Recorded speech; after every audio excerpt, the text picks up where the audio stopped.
Thank you for joining me as I continue my examination of the book Not God's Type by Holly Ordway from my atheist perspective. In this video, we're going to cover chapters 22 through 24 of the book, but let's begin, as has become our custom in this series, by looking at one of Ordway's interludes that she places between the chapters. This will be Interlude 6.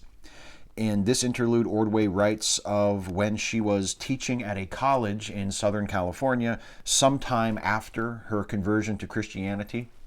Because remember, these interludes sort of take place in a slightly different time frame than the main chapters. The interludes have all taken place a few years later when she is well on her journey of being a Christian, where the chapters have been following her through her actual conversion experience.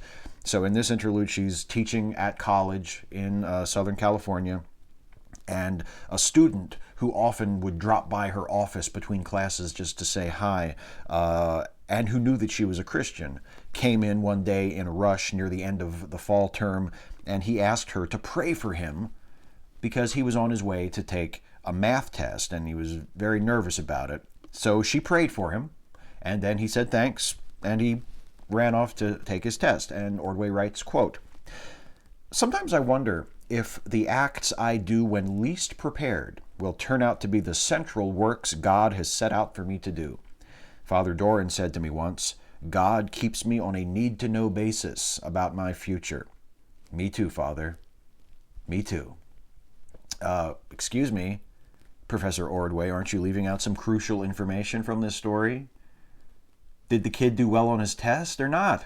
I mean, what was all that praying for? I don't know. It doesn't matter. Okay, let's go to chapter 22 now. Chapter 22 is titled The Blade. So back to the story of Ordway's conversion, and here we find ourselves picking up where chapter 21 left off, where we're in the immediate aftermath of her actual conversion. At the end of the last chapter we covered, she gave her life to Christ, as it were. She said the sinner's prayer and became a Christian all-official-like. After she accepted Christ, she soon realized that she had come to the end of one journey, but she was also at the beginning of another journey. And this realization was underlined by a disappointing performance at a fencing tournament the day after her conversion. Remember, she was converted there in Las Vegas, which, is that the best place to become a Christian or what? She was in Las Vegas for a fencing tournament. She committed her life to Christ, and then this is the next morning after that, still in Vegas, still competing in a fencing competition. And she did very, very poorly. And following this one bout where she did particularly bad, Ordway stomped off the strip and she swore loudly as she left, just yelled and swore in frustration. And she was appalled at her own behavior. And at the team's next practice, she took Josh aside and apologized to him. And Josh, of course, accepted the apology, because Josh is such a great guy, and he offered to help her work on controlling her temper while fencing. She continued to fence with Josh as her coach for 3 more years. Eventually, she came to realize that she had gone as far as she could go in Kansas City. I mean, in competitive fencing. And she was being now surpassed by younger, more skillful competitors. And it's just sort of, the writing was on the wall, and she decided that it was for the best to step back from competitive fencing. And her own priorities elsewhere in her life were changing as well. Fencing had been very important to her, but now she was being pulled in different directions. She got a new job in Houston. She was living in San Diego at this time, and she got a new job in Houston. So before she moved to begin her new job, she donated most of her fencing gear to her college's fencing club, except for one extra saber that she had, which she took to the annual yard sale that was being held by her home church, St. Michael's by the Sea, which is the church that was pastored by Father Doran, who has been mentioned a few times in the past, in the interludes in past episodes. So she showed this saber that she was donating to the sale to Father Doran, and Father Doran is kind of weirded out by it. You know, he sees her, hey, look, I have a saber. I'm donating a saber to the yard sale, and Father Doran's a little bit like, oh, wow, that's weird. Really?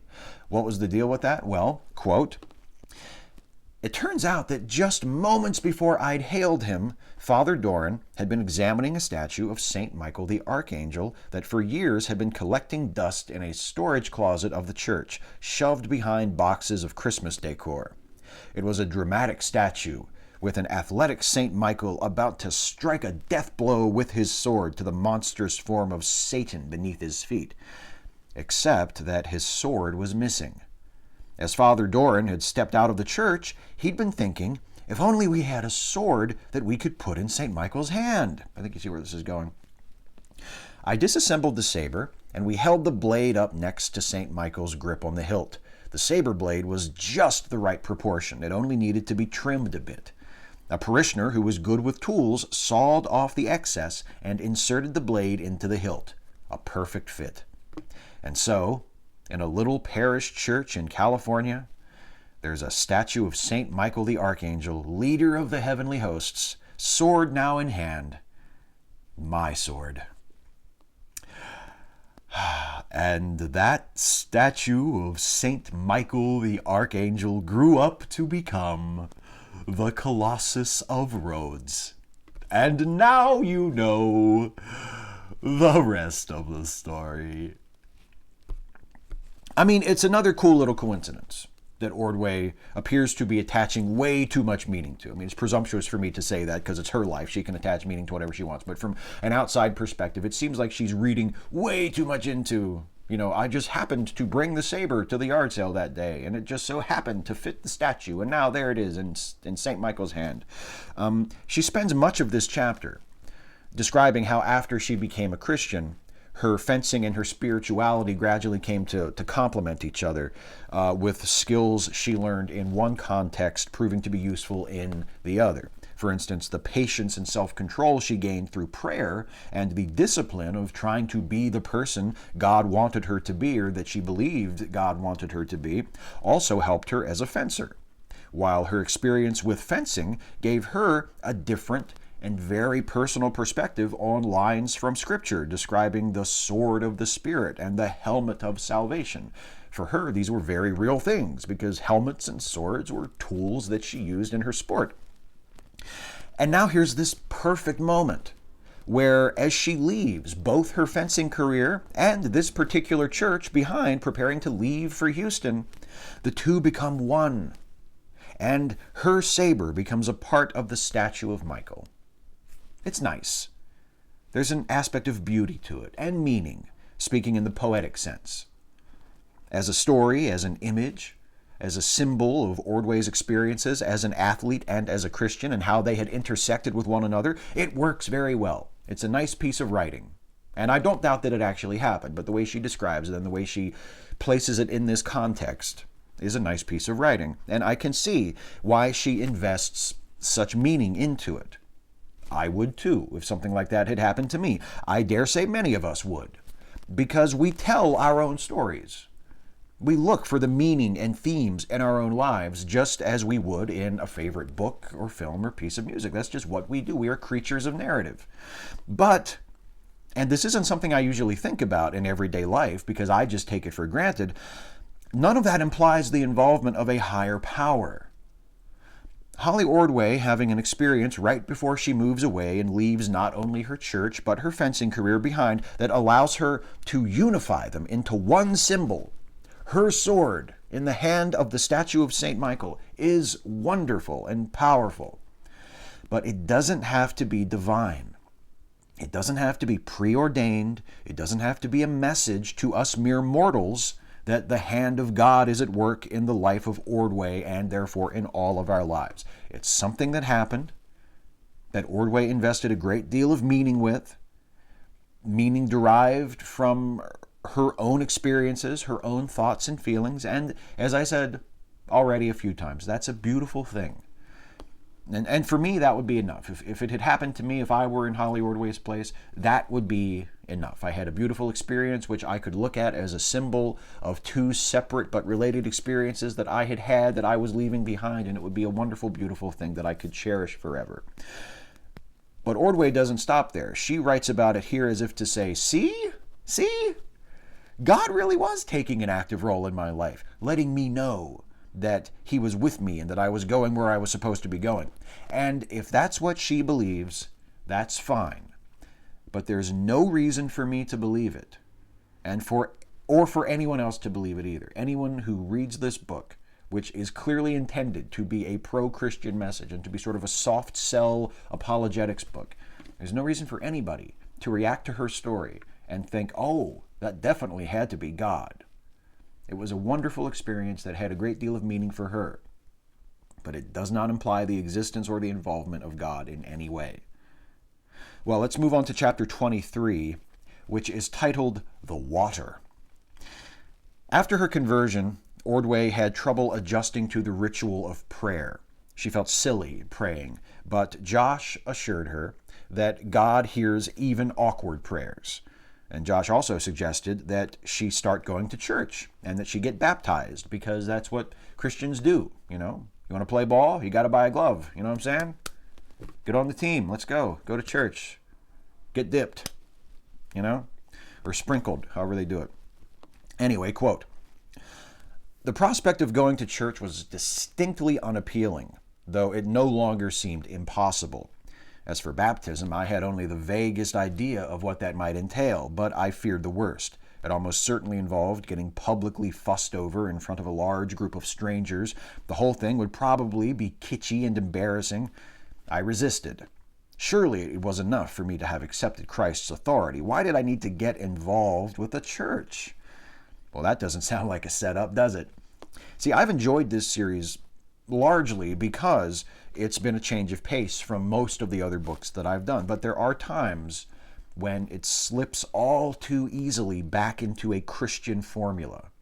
Sometimes it's when she's talking about the tired, familiar arguments for the existence of God or something like that, which isn't often because she doesn't spend very much time on those relative to the rest of the book. And sometimes it's in passages like the one I just read, which could have been written in any one of a million stories written by a Christian describing their conversion. Oh no, not church. Church is silly. Church isn't something I could ever enjoy. Nope, no sir, not me. And as we all know, that is the setup for what happens at the end of the story, where by the end, they're going to be all about church. They're going to discover that church actually was completely different than they thought it would be, and church was the place they always were supposed to be.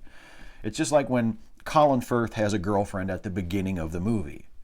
You know that's not going to last. You know she's going to cheat on him, or he's going to meet the girl of his dreams at the first plot point, and then off we go, right? You know that's going to happen. You've heard the story before. But before she thought about going to church and getting baptized, Ordway figured that she had to do something else, something pretty basic that she hasn't done very much of to this point, and that is read the Bible. She hasn't really read the Bible yet. She's read the Gospels, but the rest of it she's just sort of flipped past, you know. So she figured that since she had already read the Gospels during her sort of searching phase when she was still deciding whether or not she was going to become a Christian, the best thing to do would be just to keep going through the New Testament, since she's already read the first 4 books. But when she reached the Pauline epistles, she tells us she got lost. And she went to Josh for advice, and Josh told her the same thing that he told her before, which is, go to church. Okay, I call bullshit on this Bible thing that she is telling us. She is an English professor. She's teaching literature to college students at this point. She's clearly very well read. She's clearly a very intelligent person, and she was just plumb stumped by the New Testament. She says she found Paul hard to understand, and when she read Acts, she says, this is a quote, she got hopelessly lost among all the shipwrecks and speeches and travels. Now, I think she's either pulling my leg or she didn't give herself nearly enough credit when she was first approaching the Bible, because her doctoral thesis was on Tolkien, and she finds Acts and Paul to be too difficult to follow. Just get what I'm saying here.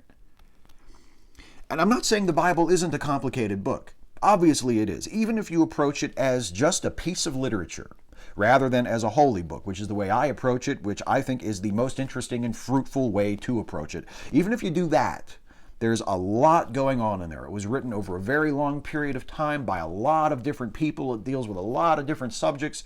It's writing in a lot of different styles. There's just a lot going on. All right? It's a very complex book, and I can understand a person having to grapple with it a bit, especially if they are approaching it from the perspective of a believer, and they're trying to not only work out its literary meaning and its literary content, but also trying to work out what it means for them, what messages it has for them, what it's telling them that they have to do in their lives. That adds a whole extra layer to it. So it is a very complex thing.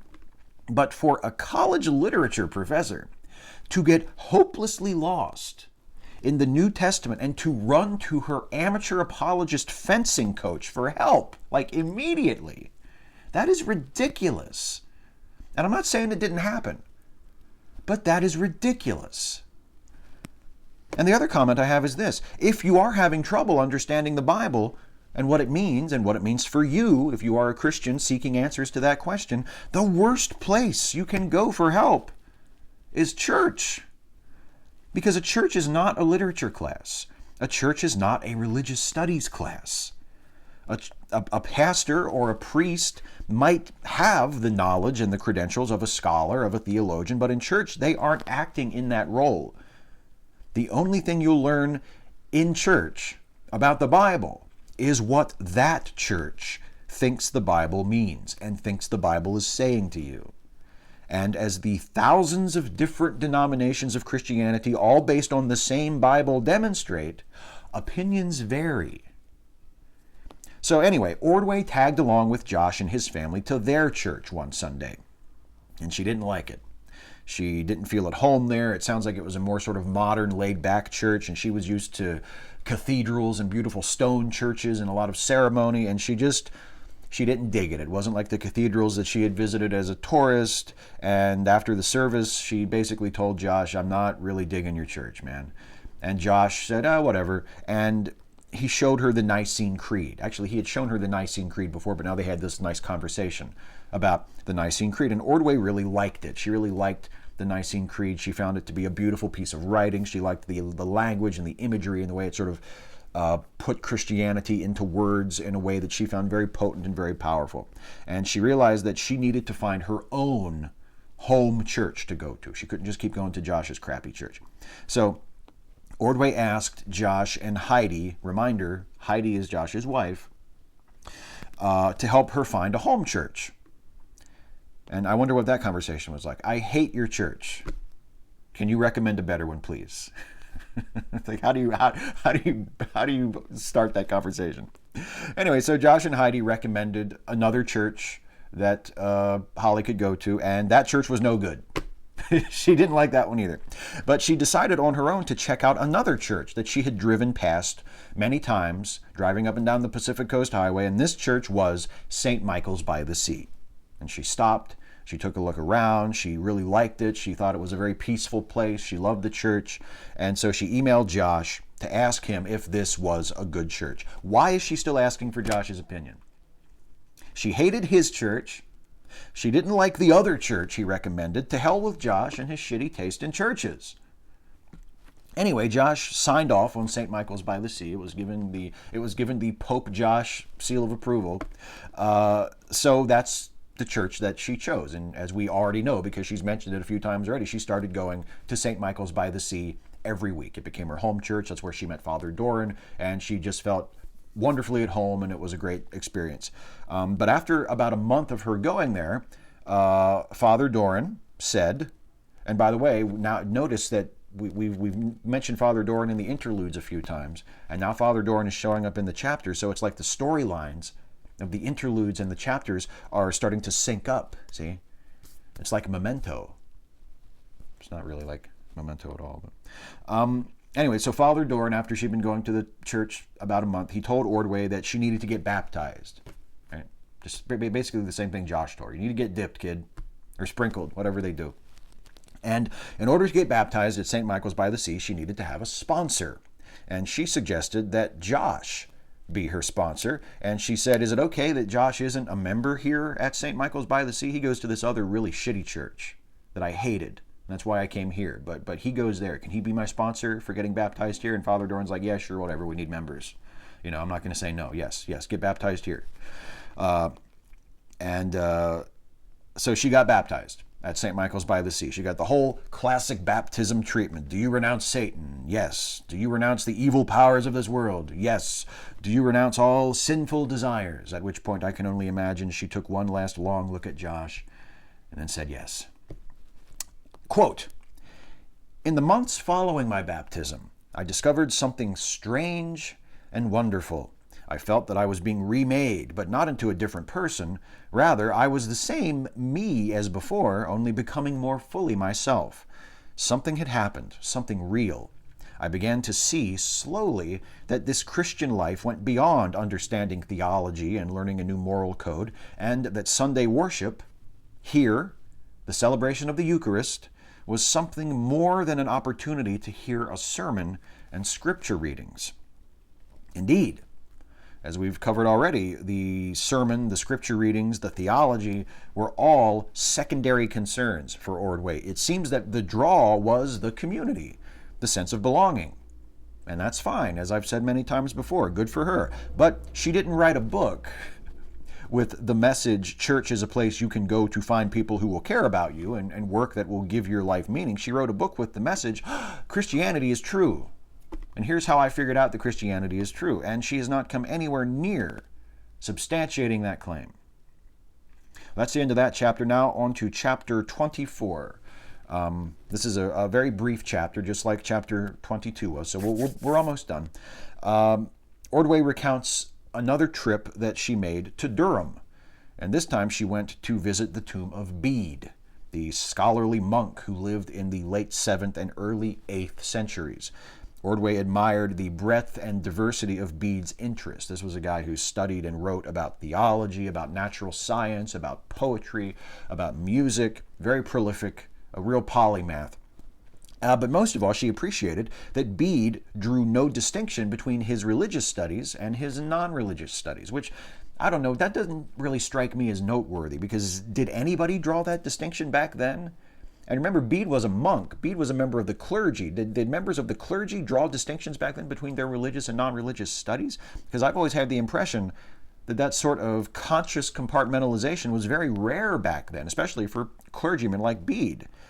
Isn't trying to separate natural science, for instance, from religion what got Galileo jammed up 800 years later? She came to the tomb of Bede itself, which was a simple stone slab. And on the wall above the slab was a quote from Bede, Christ is the morning star, who, when the night of this world is past, brings to his saints the promise of the light of life and opens everlasting day. Well, she prayed at the tomb of Bede, reciting another quote from Bede's own writing, and that's got to be an ego trip for Bede, right? Not only do people make pilgrimages to visit his tomb, but they pray using his words. And it probably happens all the time. Dude died in 735. People do this all the time. So by now, he must just be insufferably full of himself. Anyway, Ordway writes of how moved she was by the experience of just being in Durham Cathedral itself. She references another reason why Christianity appeals to her that has nothing to do with whether or not its central claims are true. That's not how she puts it, of course, but that's my own observation. She says, quote, to be in Durham Cathedral was to be reminded of the communion of saints, of all those who have loved and served Christ with whatever gifts God gave them, in whatever circumstances they found themselves. Mystic saints and meditative saints, active saints and ascetic saints, bold and meek, simple and scholarly, showing that there are many different ways to love and serve Christ.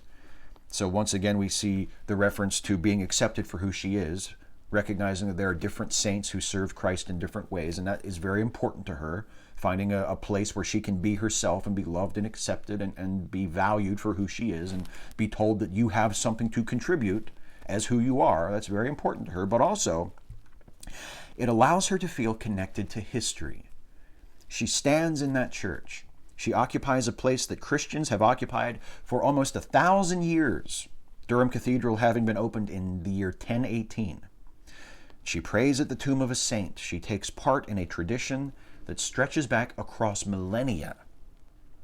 Religion is one of the few cultural institutions that gives us the opportunity to feel that kind of connection to people from so long ago.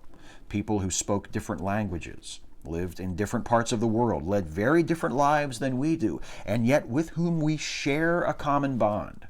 We kneel in the same place, we repeat the same prayer, we address the same God. And there is, I think, an undeniable power to that. And that feeling of connection to ancient tradition is as much a draw for many religious folks as the feeling of connection to their God. And it's especially powerful in denominations like Catholicism or Anglicanism that retain many of the trappings of the church of 1,000 years ago. The impressive stone cathedral, the formality, the ceremony, the ritual, the mystery. None of these things depend on the acceptance of rational arguments, or the existence of empirical evidence, or the truth of any of the church's central claims. All that's needed is the knowledge that what worshipers do in that church today is the same thing worshipers did in that church 1,000 years ago. And you have that connection. You have that moment of recognition. I am like them. I am a part of this chain that stretches back 1,000 years or more. So this is another reason why I understand Ordway's commitment to Christianity, but I also question her commitment to a rational, historical, evidence-based faith, evidence-based form of Christianity.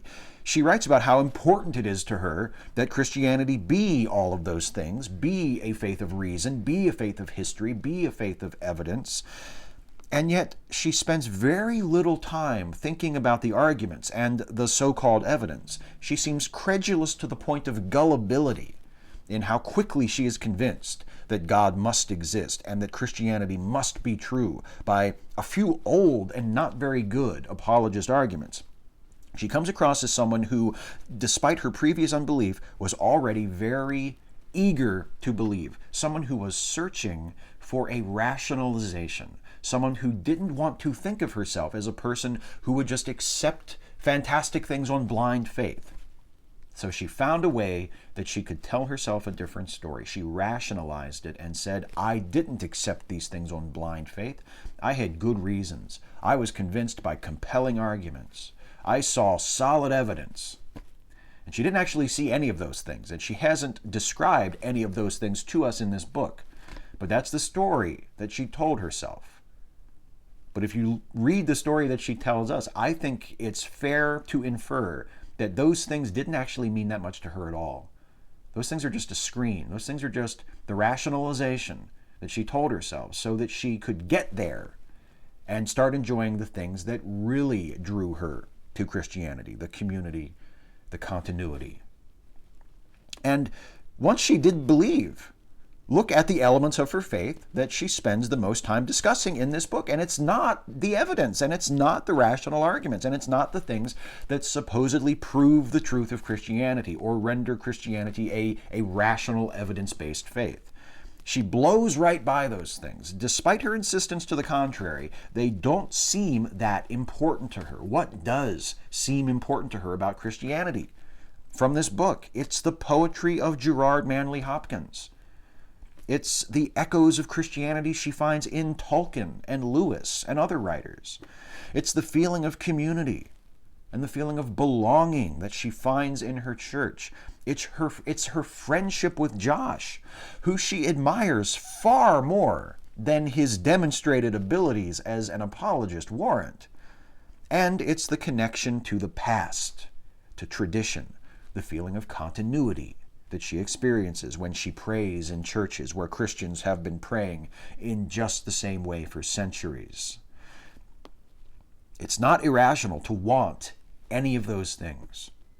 It's not irrational to find value in any of those things. It's human. And most of us, hell, maybe all of us, no matter what our religious beliefs or lack thereof, no matter what our general attitudes toward religion are, we can relate to the desire for those things. We might not satisfy our yearnings for poetry and community and continuity in the context of a church, But we do find ways to satisfy them. We do find rituals that mean something to us. We do find experiences that give us those senses of connection to other things, because those things are very important to many of us. And there is nothing wrong with that. I myself find that sense of continuity when, as I mentioned in an earlier episode in this series, as I mentioned frequently in these Atheist Read series, that feeling of continuity that I get when I contemplate the unbroken chain of events from the Big Bang to me and to all of you. We're all connected to each other, and we're all connected to the entire universe by an unbroken chain of cause and effect that begins at the Big Bang, at the moment of the creation of the universe, and follows through 13 billion years and untold vast regions of space to this moment right here. You and I having this shared experience. That's a powerful feeling of continuity that I get. So I totally relate to that feeling that Holly Ordway had when she's in Durham Cathedral and she looks up at that ceiling and she thinks Christians have been here doing what I'm doing for 1,000 years. It's a very powerful thing. I completely get it. Ordway wanting those things is not the problem. Ordway finding those things in Christianity is not the problem. At least it's not the problem I have with it. Ordway claiming that Christianity is a faith of reason and evidence and history when it's not. And when, according to her own telling, those things don't even seem that important to her, is the problem. Because those things, poetry, community, continuity, as wonderful as they are, don't make the central factual claims of Christianity about the existence of God or the nature, death, and resurrection of Jesus true. This book has been a very compelling argument for Christianity being a positive, motivating, focusing influence in the life of Holly Ordway, but it has not been a compelling argument for Christianity being based in fact. And that has been the argument that Ordway claims persuaded her to be a Christian, and the argument that she clearly wants to persuade her readers is true, or at least to reassure her readers is true, because apologetics is pitched at Christians who need a reassuring pat on the back. It is not very often pitched at unbelievers to try to persuade us. But either way, I don't think she has succeeded in that aim. But she still has 3 chapters to go, because we have 1 video left in this series, and there are 3 chapters remaining, plus 1 more interlude in Not God's Type. So in the next video, we will finish our examination of this book. It will be the end of the series. We will look at chapter 25, Paradigm Shift, chapter 26, Magnificat, and chapter 27, Coming Home. Those will be the final 3 chapters of the book. We will wrap up the Not God's Type series in the next video. Thank you so much for watching this video. As always, please leave a comment. Let me know if I got something right, if I got something wrong, agree, disagree, whatever your response is to what I have had to say here. Please let me know. I look forward to reading it. And as always, I want to invite you, if you enjoyed this, if you find some value in my work, please like this video, share this video, subscribe to my channel if you're not subbed already, and please consider helping me to make more videos like this one by becoming a supporter of this channel through Patreon. You can go to patreon.com/SteveShives and contribute to this channel for as little as $1 a month and really help me out with what I do. And if you become a patron at a higher level of contribution, at a level of $10 a month or more, you get a sneak peek at the scripts for the An Atheist Read series. You can look at the script for this video right now if you're a $10 plus patron, and from now on, as we continue to produce the series, you can get a look at the script the day before the video comes out, because I post the scripts the day before the video comes out. So you not only get a tangible written document that you can refer to if you find my analysis and my reviews to be of some value and some interest, you can also get a sneak peek before the video comes out. So that's just a little perk that I offer to people who go above and beyond and contribute $10 a month or more to help me continue to do this work that I enjoy so much and that I'm grateful to know is of use or interest to many of you. So thank you so much for watching as always, and I will see you next time.